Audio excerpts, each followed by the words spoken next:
Yes, guys, what's going on? Welcome to AdamMcKola TV. We are back for the Manchester United against Wolves preview. Manchester United are back in action. The games are coming thick and fast, and United have got a chance to already take advantage of some drop points by our teams that are in and around us in the Premier League table at the moment. We've seen Crystal Palace draw with Leicester. That means Leicester have gone and dropped points after resting so many players in the game today. Jamie Vardy started on the bench, which was why couldn't they have done that against us?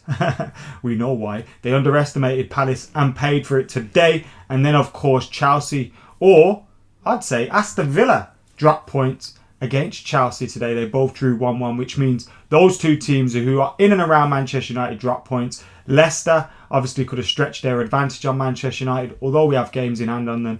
And Chelsea and Aston Villa could have potentially leapfrogged Manchester United if they beat us in the table. They didn't. We remain fourth. We could potentially go second or something like that if we get a victory over Wolves. But it is a big game. We saw Wolves get a decent point in their last outing against Tottenham. Although they attacked for 89 minutes in that game and only got one goal. The Spurs literally scored in the first 30-40 seconds and then sat back for the rest of the game. It was remarkable stuff. But we go up against Wolves in a game at Old Trafford where our form hasn't been the best, although, you know, we've got a win there, a couple of wins there recently, more recently.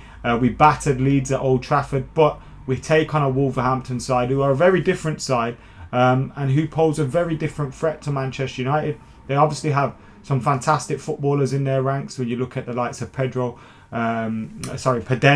You got Neto, you got obviously the likes in their midfield of Moutinho and Neves. Raul Jimenez is of course out for them at this moment in time, which is a big miss for them.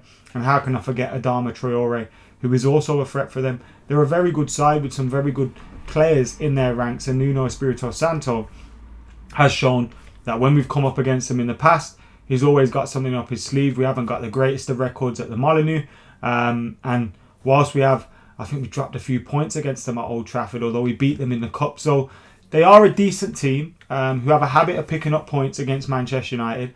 And United need to take this one seriously. Hopefully Ole Gunnar Solskjaer won't be looking to rest or change as many players as we have seen changed by some other teams already in this match week. Hopefully we go into it looking to keep a strong 11. Maybe there will be one or two changes, but in positions that we can afford to make them.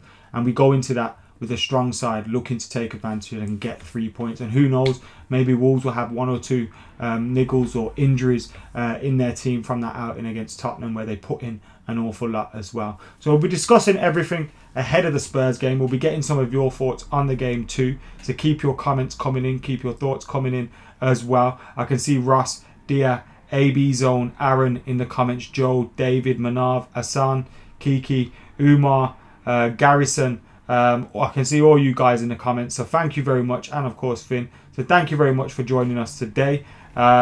Make sure you're keeping it locked, you're liking, commenting, sharing. We obviously have thousands more who tune in after we have been live. Make sure you're keeping it locked by subscribing as well. And as I said, we go into this game now. Where are we in the table as it stands? We are fourth in the table, 14 games played, 27 points. Obviously still very, very early on in the season. We take on a Wolverhampton side who are 11th in the table, having played 15 games and are on 21 points. Now, their results have been patchy this season. They haven't been in the best of form. Obviously, they lost Jota, who went to Liverpool and who started well there before getting injured.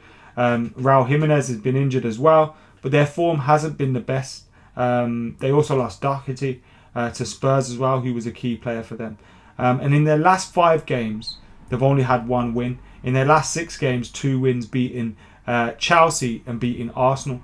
They did lose 4-0 against Liverpool, 1-0 against Aston Villa, 2-1 against Burnley, and they drew with Spurs. So whilst they have lost a few games in there, some wins over some bigger names, although, you know, Arsenal aren't in the best of form, Chelsea aren't in the best of form at the moment. Some wins over some bigger names, but some results where you would have expected them to pick up wins. Now, Manchester United's form at the moment, you know, I think we're one of the best teams for form in the table. We're third at the moment in the last 5 games. Over the last 10 games, we're sitting 10th in the league table, in the form table. And we are going into it, obviously, with a good run of form. That draw against Leicester, obviously, a patch on the record. We're on an incredible away run. But since that defeat to Arsenal in the league, we've beat Everton, beat West Brom, beat Southampton, beat West Ham, drew with City, beat Sheffield United, beat Leeds, and drew with Leicester. And domestically, we also beat Everton as well in that run in the Cup. So we've been on an incredible run in the league since that defeat against Arsenal. And we need to keep it up, and we will need to be at it in this game as well. Now, Victor Lindelof is going to miss it. There's been talk that he could be undergoing an operation on his back injury because obviously he's been carrying an injury for a while. We thought he could get through it, maybe see through the season, and then have this operation that he's potentially got to have. But it looks like he may have to have it sooner. Now, Ollie has given us an update on Man United defenders Wan-Bissaka and Victor Lindelof. Wan-Bissaka has been missing recently.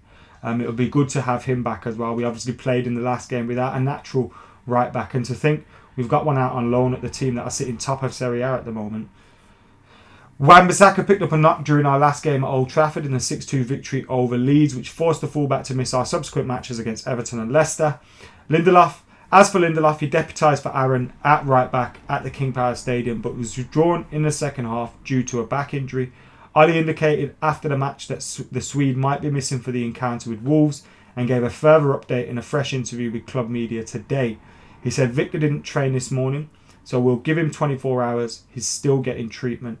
Aaron trained with the boys. We didn't do a lot because there was snow and it was just about preparation training anyway. If there's no reaction, he should be available. So I think it's great news that Aaron Wan-Bissaka is potentially available as well. Obviously, Victor Lindelof is still needing treatment within 24 hours of a game. I'd probably opt to leave him out, go with Harry Maguire, go with Eric Bailly. I do think Eric Bailly played well in the last game against Leicester. Obviously, there was a combination of errors for the Leicester City goal. Luke Shaw, Paul Pogba, Harry Maguire, Eric Bailly himself, Axel Tuanzebe, all combined for them to score that goal towards the end of the game, and Jamie Vardy or Tuanzebe's own goal or whatever you want to call it. But I thought throughout the game he actually played pretty well. Now there was Bailly moments like when he was pointing for Fred to play the ball elsewhere and Fred blasts it at his hand. But that was Fred's fault in my opinion. I actually think Bailly did quite well throughout the game. He covered up for a few errors that were made by his teammates as well, and tracked back and did well. And I think the more you play Eric Bailly, the more you will get him obviously fitter, sharper and up to his best. But the problem is for Eric Bailly has been, and I don't mean to laugh when I say that, it's just unfortunate, whenever we do seem to play him consistently, he will get an injury at some point. So maybe Ollie will be thinking to take his time with him. Maybe Axel Tuanzebe will get the nod ahead of him. Who knows? But I would look to go with Eric Bailly. I think actually Eric Bailly is arguably our best defender when fit and on form. The problem is he's very rarely fit, which you have to be fit in order to be on form. So that's obviously a problem. But Aaron Wan-Bissaka coming back is great news for Manchester United. Let's have a look at what's going on with Wolverhampton Wanderers and what news we have on their team at the moment. So let me have a look. Keep your thoughts coming in as well, by the way, as we discuss this game. Massive game for Manchester United. So let's go. Nuno Spirito Santo on the recovery process, on United's form, on confidence ground, on Neto. Pedro Neto has been playing really well. Fabio Silva for them as well, obviously. Missed a big opportunity against Spurs, didn't he, Fabio? Which was a shocker, to be honest. He should have scored it in the last couple of minutes, but missed it. And you just feel, you got a nagging feeling that he's going to come to Old Trafford and get his first Premier League goal, because I don't think he has yet scored in the Premier League. So here we go with the Premier League injury table. Wolverhampton Wanderers have one of the better injury records, apart from Raul Jimenez being out for them. Otto's out, Dendonko's out, and Willy Bowley's out. Connor Cody did pick up a knock in the game against Spurs. I was watching that game, but I assume he'll be fit. He's someone that will play through pain and play through the barriers, and make himself fit, even if he's not as a good captain like that is Connor Cody. So obviously a massive game. Massive game. How will we play? Will we go with a back three? Will we go with a four at the back? Who will play in midfield as well? Because Ollie's, against Leeds, we went with Fred McTominay Against Leicester, we went with Fred McTominay. We seem to be going with them a lot more. But I actually think this could be a game for Matic and Pogba at the very least. Or Fred and Pogba, which is what I would probably go with. Now, I'll give you my 11 shortly. But I think Fred and Pogba could be the one because... I even contemplated putting Donny, Pogba and Bruno in my midfield. Let's actually bring it up now while we're on the topic. I actually considered this 11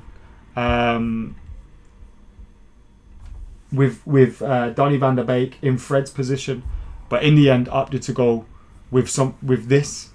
So we got David De Gea in goal. Aaron Wan-Bissaka, if he's fit, you play him. I think there's no doubt about that. Eric Bailly, Harry Maguire, Alex Telles to come in. Fred, Pogba, Bruno Fernandes, Rashford, Martial, Cavani. Now I think play Cavani, but I also think play Martial. Now I do think on the team sheet it will look like this 4-2-3-1 with Martial on the left, Cavani. But we've seen Cavani likes to move. Cavani likes to drift around, and you'll see Martial drift into that 9 position a lot more, occupy the 2 centre halves, and allow Edinson Cavani to manipulate any space that there is around them. And I think that could work quite well. I want to see that front three together more often, and then obviously you can bring in Mason Greenwood, or you can bring in Mason Greenwood for any one of them at any given time.